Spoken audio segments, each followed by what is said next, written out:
ദീനിയായ പെരുമാറ്റമാണ്. ദീന് വിട്ട് കളിച്ചിട്ട് നിങ്ങൾ ഒന്നും ഉണ്ടാക്കിയിട്ട് കാര്യമില്ല. നമുക്ക് നമ്മുടെ ഹിന്ദു സുഹൃത്തിനെ സ്നേഹിക്കണം. അവൻ പട്ടിണി കിടന്ന ഭക്ഷണം കൊടുക്കണം. അവന് ബുദ്ധിമുട്ടുണ്ടെന്നറിഞ്ഞാൽ അവനെ സഹായിക്കണം. എല്ലാ നിലക്കും അവൻ നമ്മുടെ സുഹൃത്ത് തന്നെയാണ്, തർക്കമൊന്നുമില്ല. മനുഷ്യന് നരി. പക്ഷെ മതം രണ്ടും രണ്ടാണ്. അവന്റെ മതത്തിന്റെ ആചാരം നിങ്ങൾ തലയെ കയറ്റാൻ പാടില്ല.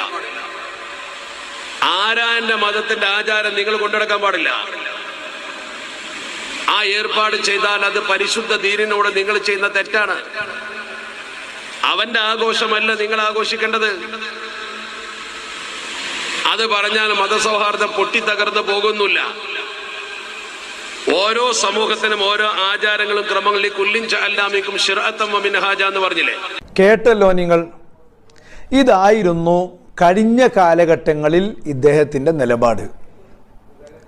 എന്നാൽ ഇപ്പം 2024 അദ്ദേഹത്തിൻ്റെ നിലപാടൊന്ന് കേട്ടു നോക്കൂ നിങ്ങൾ. ആർക്ക് വേണ്ടി, എന്തിനു വേണ്ടി? ചെരുപ്പിനൊത്ത് കാല് മുറിക്കുന്നത് വലിയ അപകടം ചെയ്യില്ലേ?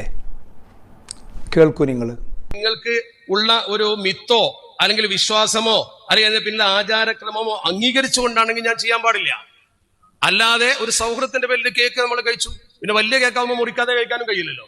അപ്പൊ അങ്ങനെയൊക്കെ നമ്മൾ ചെയ്താൽ നമ്മളെ സംബന്ധിച്ചിടത്തോളം നമ്മൾ ഓർക്കണം, അള്ളാഹുവിന്റെ പരിശുദ്ധ ദീൻ ഇതിനൊക്കെ കൃത്യമായ മാനദണ്ഡം പറഞ്ഞിട്ടുണ്ട്. ഞാൻ മാനദണ്ഡം പറയല്ല, മാനദണ്ഡം പറയുന്നത് പണ്ഡിതന്മാരാ. പക്ഷെ നമ്മൾ ആക്ഷേപം ഉണ്ടാക്കുമ്പോൾ